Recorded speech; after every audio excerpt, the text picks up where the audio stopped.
Hello, hi. My name is Harsimran, and welcome to our podcast, Two Takes, where I invite my friends and we talk about certain topics. So before we get into the topic, just wanted to have a quick introduction. My name is Harsimranjeet Singh. I live in Delhi. I have been working in the recruitment industry. I'm an HR by profession, and I'm joined by my best friend of last 16 years, Kunzang Palzer.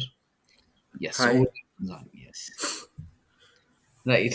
So we will talk about an issue that has been, I think, very constant problem of the Indian society. That is the Indian education system. System. Yes. So I mean, the platform is open. What do you feel about the system? Is it correct? Is it not correct? What is the gap? I think there is this fear, or like now we have already accepted it that Hmm. basically high school and every grade lower than that, it Hmm. basically just teaches you how to absorb information. It doesn't teach you how to like think on your own. So No, no, that that comes at the college level. That's true. I mean, how I see it is just you mug up things and you just vomit Yeah. the information in the examination, and whoever has the best memory is basically the genius, which is a Yeah, very basically it's a yeah memorization test, right? memorization test. And whoever has the best And memory you're is learning trying to to be the smartest. Mhm. Yeah, you were and saying you're something. learning to pass exams. Exactly. You're not really learning to absorb new information and how I you're mean, supposed to use that. and I think that's where, it starts off on a wrong note. Like, the idea of education is to I think foster curiosity. The child should be asking questions, they should be interested in the subject, they should be excited about learning. But I think what happens here is that we are most we are running away from certain subjects or topics, and we don't want to, and we're just doing it for the sake of it. Our parents want us to perform well. So that's the kind of, I think, beginning. And then it just keeps getting worse over the time, and then you add the pressure of scoring well. So that's, I think, to begin with, what's wrong with the education system. But if we talk about our own personal experiences, Kundang, what do you feel like, your own personal experience in APS Dhola? We've spent, I think, more than half a decade over there. How was it like studying in a Before school like? that, can I add two more points to your Sure, sure, last sure. thing? Yeah. So I was thinking like how far removed our like education is from like actual jobs and like where we can get employment, No, because absolutely. we've learned so much, but it doesn't translate to any like No, nothing. effective job. Because that was, I And don't think that was the goal ultimately. yeah, It's just manufacture students. You just keep getting them passed out so that we can show that, okay, we have so many people who have scored this much percentage in 12th and 10th. I think getting a job was never the intention or the idea of the Indian education system. It was just getting a stamp that, okay, this guy is 12th pass, 10th pass, and then move on. I Yeah. think also there is no like positive emotion with like giving tests. Like every child is scared of it. And it's Yeah. not like after they learn, there's even if they pass or they top an exam, there's a sense of relief, but they're not happy I that don't know. I've It's finished this because they know more exams are coming, more exams more are coming. exam, But and and they're exams doing are it like. without a purpose. Yes, yes. I mean, hardly you will find any student who is very, excited about the idea of exams, who is looking forward to exams. I don't think that happens even now with all the technological advancements. I still think there is a fear of exams, there is a fear of certain subjects, certain teachers, and that will, I think, always remain. But moving on to the next topic is your personal experience. So we'll start with your Oh experience, yeah. and I'll talk about my personal experience from APS Dolakuma, how you felt like studying there. I think most of it was fine. Like obviously everyone has to know a certain amount of common knowledge, right? Hmm. So at that level, it is a little generalized. Like even if I don't like a topic, I need to know a little bit about it. Hmm. If I want to engage in a conversation with another person on that thing. But like I was very weak in science, and Hmm. but somehow I got good grades Hmm. by 10th, I think. Hmm. So I had to get into science because that was like that was obvious, like Hmm. for people who got good grades that they had to move to science. Yeah. And people looked at you weird if you moved to arts instead of Yeah, science. that's the other part that is, wrong with the system. The boxes, the art, the commerce, and the science, and there is just, a kind of understanding that the best students, the cream of the cream, goes to science. The ones who couldn't make Hmm. it, who couldn't qualify, go to commerce, and the worst of the worst, the hopeless, go to the arts. I mean, who said this, kind of idea, and it's so deeply rooted in the society that everyone just accepts this, that yeah, that's true, that art people are useless, and it's still there, whatever you say. I think people have a natural like inclination towards certain subjects, Right. but that cannot be shown in like such a narrow. If you give them a narrow path, they can't really always perform at the level you want them to. Yeah, and imagine being a 16-year-old, 17-year-old, and making such a big decision, of your life that will shape everything going forward. And the only choices that are given to you are like doctor and scientist, or something, anything related to science. Even if you want to do Hmm. something else, you want to pursue, you are, I mean, pushed against the idea. But then you can't really blame the parents also, because if I opt to be a painter, I know now that it's not an easy path. It's not like the Western countries Hmm. where everyone has the equal opportunity and there are plenty of options.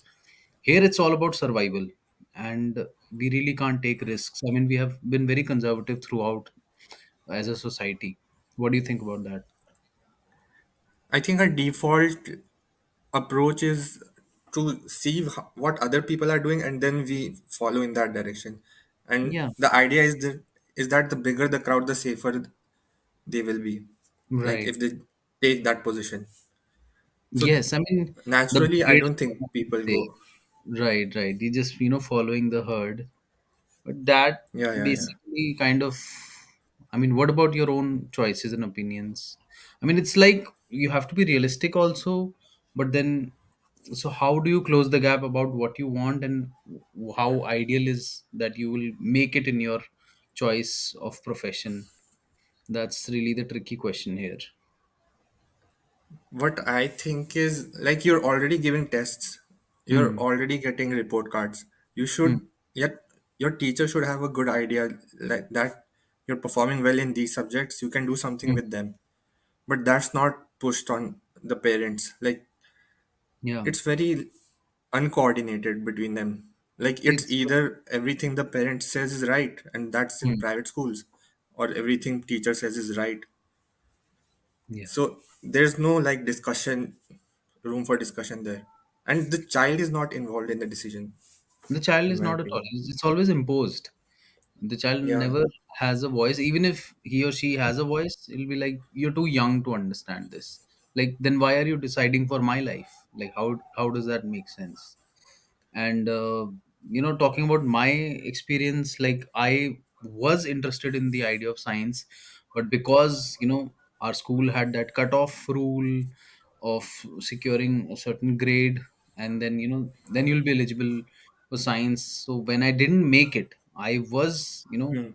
like shattered. And my parents were very supportive, and they were very open to the idea that whatever you choose, we are okay with it. And I'm grateful for that I was not forced into something. So I ended up taking commerce, and that's how I kind of then built my way through commerce, and how I ended up in BBA, then MBA, and now doing HR. But I always think about the that point in my life where there was a choice that I could switch schools also to take science, but then I had everything set, and things were very stable in APS Dollar. I took a conscious decision that maybe it's not meant for me. And as we always do, Hmm. we depend on fate, destiny, whatever, and then we stick with our own choices. But yeah, that's how I ended up to be. And I'm in touch with, I don't regret that. But it's just that Hmm. something road not taken, that's something that comes back to me. Do you have something, of the same way, like anything that you wanted to try in school? Like initially, I was taking commerce because there's another big problem with Mm-hmm. like imposing so much on children because they're not good. Obviously, they're not good at every subject. They'll be weak at least one subject. Mm-hmm.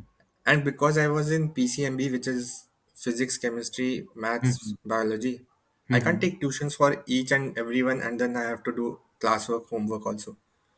So Right. for commerce, at least I was thinking I can do maths. I can do Mm-hmm. maths tuition, and the rest I was able to understand. But my Mm-hmm. parents' mentality was that Mm-hmm.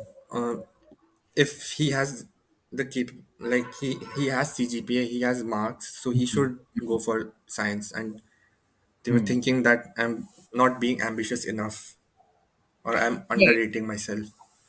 yeah, I think that's where I think the generation gap also comes into the picture. That if they had the same opportunity, the same marks, they would have by Hmm. default taken, science and not even think twice about it. But it's a different time we are living in now, and people can have their own choice and opinions. And absolutely, you're making a choice of your own life. So, but Hmm. that is something that was not translated to the parents, and that happens. Maybe eventually when we also become parents, this might happen to us, that we don't understand our child's choices, Hmm. but then we still have to support them nonetheless.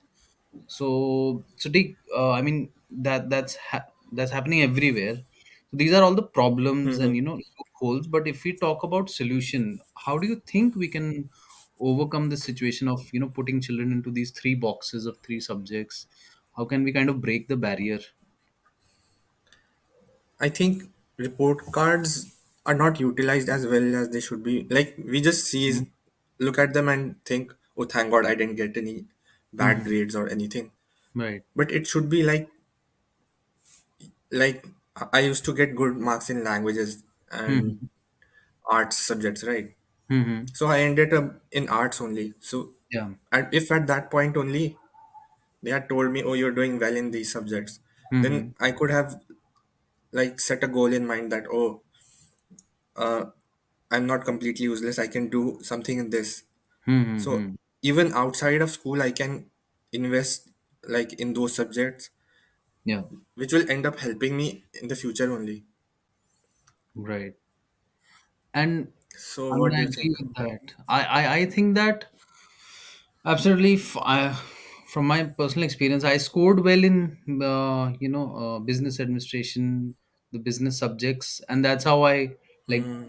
jumped to the conclusion that okay, BBA is something that I can do since I scored well in that subject. But if we eradicate the scoring system and we judge on some other parameter where a child is judged on something practical, or where he or she aligns more with the subject on a personal level, that will kind of Hmm. change the whole game. I mean, I am against the scoring system. At least the number thing should be removed, and it should be graded in some other manner. And also, I would think that there should be a freedom of picking up different combination of subjects, not just one Hmm. subject. Like if I want to pick physics and let's say history, I want to pick different Hmm. combinations. That way I have more chance of understanding what I really like. I mean, Hmm. there'll be limitations to it, that you can't pick like five different subjects. Let's stick with three different subjects, and then you can, like the thing that's happening in colleges now, like minor. You can have multiple minor subjects and one major. Same thing we can apply in schools also, and see how the children are reacting to it and what kind of Hmm. responses we're getting, and then we keep a track on these children, how they fare in life, where they end up. And I think that could Hmm. be like a test case scenario, and then eventually we apply to all school levels. So that's one idea that I can think of. I think most problems are from like parents expectations, and Hmm. because they don't know what kind of world we're living in now, Yeah. they're responding to problems of their time. So Exactly. I think if we give like when we get report cards and Hmm. grades, we're Hmm. also told like you can do this job if you perform well in these subjects. Yeah. I think at least that's something substantial for a child. Like at least for me, it was like I'm blindly studying for I don't know Hmm. what Yeah. for what reason I'm studying, and I don't know till when I'll have to study. So Right. it's very difficult to stay motivated for like I can't study for eternity, obviously. Yeah. And I think teachers also play a very crucial role, because if they really connect with the child, if they really, feel that there is a potential, they should voice their opinions, they should put their foot down, they should stand up against the parents. If they see that, the child is being forced into something, they can kind of take a stand for the child, which I don't think it happening, like I don't see it happening. But I wish that there is a time where, a parent, or like a teacher stands up to a parent, and, mentioning that this kid has potential in this subject, and I would recommend that this would not happen. But what do you think about it? Will there be a time where, teachers will care more about the student than just doing their own job? I think it would have to be a time like when teach like teacher as a job is more sought after because Hmm. they get very little pay, and I don't think they think it's like they wouldn't risk even that much money. Like they needed to live Yeah, themselves. So their I survival don't is think, based on that, and then obviously yeah. again conservative mindset that they will not take risk. Why would you, why would you fix something that is not broken? That kind of Also, mentality. we have this like mentality here that Hmm. only things that have immediate effect, like a job that can get you money, that is Hmm. valued, or money or power. But we Right. don't think like holistically, like what teaching is doing for like so many different students, Hmm. Hmm. how it is shaping them, how it is defining their future decisions. Right. Like a lot of students, they need like confidence, Yeah. and when they don't have that, then they won't go for riskier jobs. Right. That happens, and I feel that there are very few, maybe, teachers, professors who are passionate about what they're doing, and, they care about their students. And we need more of these people. But then again, that also ties down to the idea that they should be paid well. It should be a sought after job and lucrative. But then you also see what's happening with these IIMs, IITs. If you get like a lucrative thing, then it becomes, the herd moves to that direction, and then teaching might also become something which is overhyped, underpaid, and then it's just becomes like another MBA. Now everyone has it, everyone is doing it. Then there'll be something else people will go after. That's the thing. I think it's like finding the balance. The government also has to, play a role. Maybe change some guidelines, the way we are looking at CBSE and other boards, and it should be coming from like a top-down thing. And obviously, to change the mindset of parents is very difficult. But I think our generation, when we become parents, it will be a very different kind of relation between the child and the Yeah, yeah, parents. definitely. Yeah, and I believe that times will be better, but the system also has to keep pace with the changing times. If the system is backdated, the education system, then I don't think things will change a lot. So I think that's. what you said about teachers being passionate is also important because, like, in the past, people were only motivated by money. So it's very difficult to break out of that. Like, Hmm. if I am passionate about something, it's very difficult to talk to someone of older generation and tell them why I want to do this. And Right. obviously, they won't get it because it's not well paying. Hmm. But they don't see the value of a job beyond that, like service to society or whatever. Right. Because they just want to make their ends meet, and that's, Yeah. where They're not all. thinking about like community building or No, no. what it's doing for society. No, we never go that far. We only like we end up thinking about money, and that's the like last line. Yeah, And there's so much that more beyond that. that's what I worry about. That like life just becomes like you're Yeah, ticking off checklists from right, your to-do list. Like I have to do this at this age and this at this age, and you're just hitting those checkpoints and then dying. right. So I mean, it's basically an individual choice also, that my life has to make like it has to serve a purpose, and then find your own thing, find your own passion. It could be teaching, it could be something else, but I think that's where things will start taking shape, where we are studying something we are passionate about, we are doing a job we're passionate about, and basically that's where I think all these issues that we're discussing might be solved. I mean, I'm looking forward to a hopeful future. I hope that things will change for the better, but we also kind of have to do our part, as people in the society, as when we become parents, as our role as a parent, and how we kind of shape the childhood of our children. That will definitely also come into the picture. But again, thank you so much for your time, Kunzang. It was lovely speaking with you. No worries. Yeah, and I I can will come back again. surely, surely. Okay, then I will see you probably in some other episodes again. And lovely to see you, and good night. Take care. Good night.